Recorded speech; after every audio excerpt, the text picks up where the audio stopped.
सिगाङाव बयखौबो खुलुमबाय लोगोसे आंनि डिजिटेल बड' इउट्युब चेनेलाव बयखौबो बरायग्रोबाय आरो गासै नायगिरिफोरनो आंनि अननाय आरो सिबिनायखौ जासिहरनाय जाबाय। आं दिनै मोनसे गोदान भिडिअ लाना फैदों। दिनैनि भिडिअनि गेजेरजों आं नोंथांमोननो PMAY नि न'नि लिस्टखौ माबोरै डाउनलड खालामो बेखौ डाउनलड खालामनानै देखायगोन दानि प्रेजेन्ट सोलिबाय थानायनि। नोंथांमोना दिनैनि भिडिअखौ फार्स्टनिफ्राय जोबजासिम स्किप खालामालासे जोबजासिम नायबानो बेखौ रोंगोन। PMAY नि न'नि लिस्टखौ माबोरै डाउनलड खालामो एबा माबोरै नायो बेखौहाय।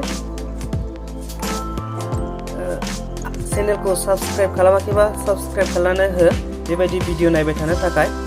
लोगोसे न'नि एबा लोगो दोगोफोरनोबो शेयार खालाम जाहाथे बिसोरबो मिथिनो मोनो एबा नायनानै लानो हायो। आरो बेबायदि भिडिअ नायबाय थानो थाखाय चेनेलखौ साबस्क्राइब खालामदो। गुरैयै खावलायबाय साबस्क्राइब खालामनो।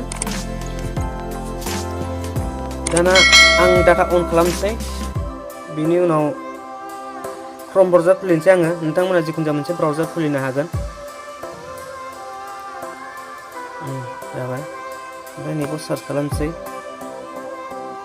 PMAY नैबो ओंखारखाबाय नै PMAY पार्मानेन्ट वाइटिं लिस्टआव सेरनोसै। बेनि उनाव नै rural.assam.gov.in बे गोजौनि साइडआवनो सेरबाय। नै पेजआ गेवबाय। ओमफ्राय गाहायाव फैनोसै। गाहायाव फैनानै नैबेनो panchayat wise permanent waiting list priority list is available हियाराव सोनांगौ। दा नैबे गाहायाव नायग्रोदो प्लिज सेलेक्ट आसाम। फार्स्टआव स्टेट सेलेक्ट खालामनांगौनो, बिनि उनावहाय डिस्ट्रिक्ट, बिनि उनाव ब्लक, बिनि उनाव पन्चायत। होमबा आं बे एभेलेबल हियाराव सेरनोसै। ओमफ्राय अके दस्रा पेजाव रिडाइरेक्ट जाबाय। ओमफ्राय बिनि उनाव नैबे फार्स्टआव स्टेट ओंखारदों दहायनो। ओमफ्राय स्टेटखौ आं आसाम सेलेक्ट खालामबाय, आसामनि नालाय। ओमफ्राय नैबाव डिस्ट्रिक्ट सेलेक्ट खालामदो नैबाव। ओमफ्राय बेनि उनावहाय ब्लक, बिनि उनाव पन्चायत।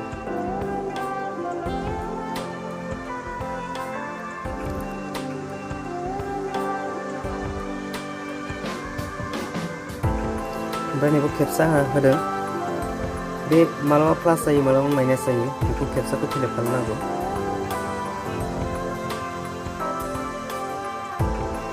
ओमफ्राय खेबसा फिलआप खालामनानै साबमिटआव जाबाय। ओंखारबाय नै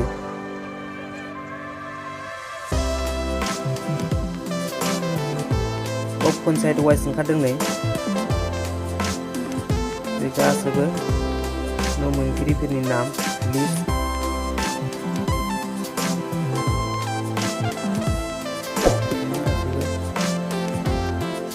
ओमफ्राय बेखौ PDF डाउनलड खालामबा नैबे गोजौहाय दं नै डाउनलड PDFआव होदो। होमबानो डाउनलड जागोन। आंहा डाउनलड खालामखानाय ओंखारबाय। आंना डाउनलड जाखानायखा, ओंखायनो डाउनलड एगेन ओंखारदों नै। नोंथांमोना डाइरेक्ट डाउनलड जागोन। केन्सेल होजोब्बाय आंना डाउनलड जाखानायखा। दिनैनि भिडिअखौ नायखांनायनि उनाव नोंथांमोनाबो बेबायदिनो गावबा गावनि मबाइलजोंनो लिस्टखौ नायनो हागोन सोर सोरनि दंमारो। भिडिअखौ जोबजासिम नायनायनि थाखाय गोजोन्थों। Thank you.